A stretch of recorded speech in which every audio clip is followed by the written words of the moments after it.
Welcome back to CNB. Now, finally, you've been waiting for it. So we have the DJ Boxster. Now, this is the design that came through after Michael Mauer became the design boss at Porsche. So, plenty riding on it. It has impressed its critics worldwide, right from the debut to the point where people drove the car as well. So, will I be impressed? Well, I certainly hope so.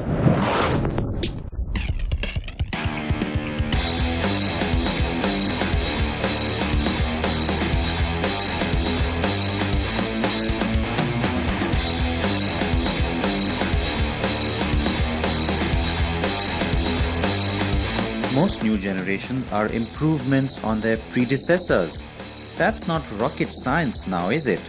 But when the predecessor is also bloody good, well then an improvement just kind of grabs you by the... let's just say it grabs you.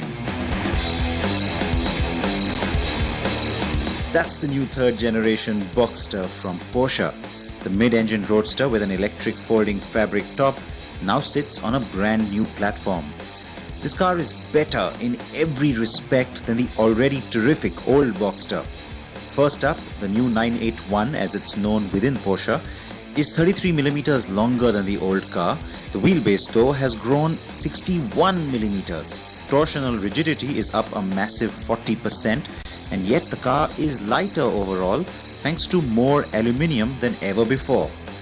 The base version gets a smaller 2.7-litre unit, but with increased 265 bhp output, while the Boxster S retains a tweaked version of the outgoing 3.4-litre 315 bhp mill. Luckily, that's the car I have today. When I first saw this car at the Geneva Motor Show at its global debut, there were two things that came to mind. One was a bit of a concern, a slightly longer wheelbase, just to sort of give it a roomier cabin. And I thought, you know, the old Boxster always sort of ticked all the boxes for me, and this one, you know, with a longer wheelbase, will it be as much fun? So that was one concern area. The other thing which I wanted to know more about was the new steering system that's been developed in partnership with ZF. Having driven the car now and managed to throw it around just a bit despite the speed limits here in California, I can tell you that the steering system really is very satisfying. It really gives you just the kind of feedback you want from the car. And the longer wheelbase, so far, not looking like a problem.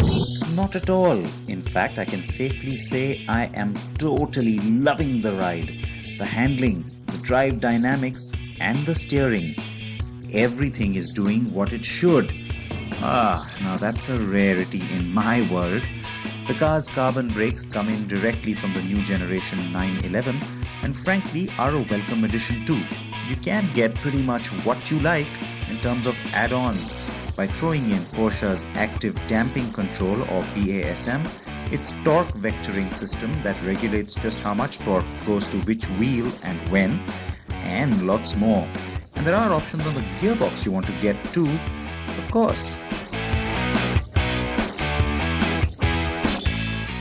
I wish the guys at Porsche had given us the 6-speed manual instead of the 7-speed PDK. Now, of course, I know that buyers in India would only be interested in that PDK, really. But me, yeah, I would have liked the manual a little bit more, I think, especially on these twisty, windy roads. Let's take a look at the technical specs on this car, folks. This is, of course, the Boxster S, remember. The Boxster S has basically enough figures to get you drooling. The power and torque are both ample, and of course I grudgingly admit that the PDK dual clutch works very well in its various modes, including in manual mode with the paddle shifters doing the job very effectively. Response is instantaneous, and in Sport Plus mode the upshifts take longer while downshifts happen quicker. Fun, fun, fun!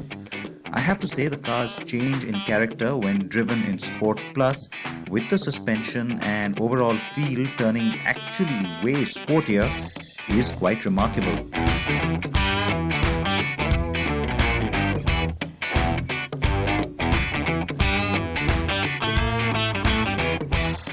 a nice throwback to the older cars because you've got the Martini-based delivery on this car, and frankly, last time we had Boxster, the old generation, it had Gulf livery, so that's nice. It's a good connect to that. In fact, The styling up front, the face of it is a connect to the old car, and even though the bumper has gotten a little bit sporty and the car tends to look a little wider, the styling has sort of enhanced that as well.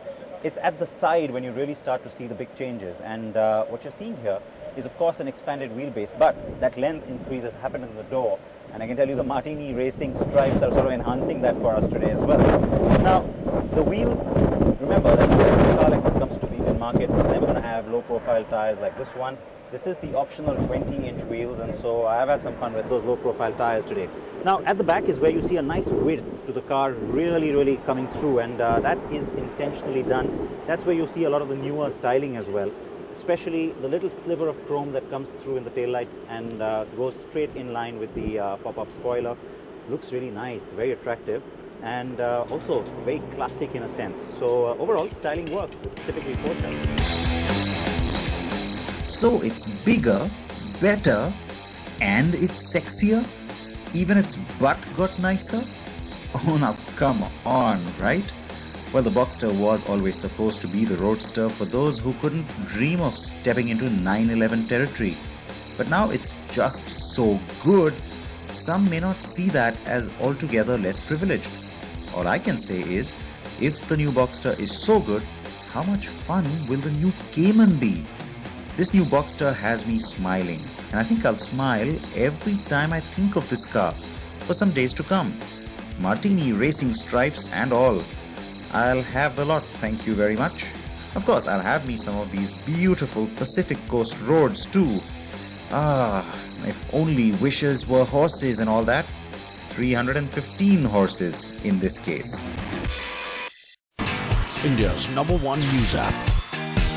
Just got even better. Download NDTV's new app. Fully optimized for retina display.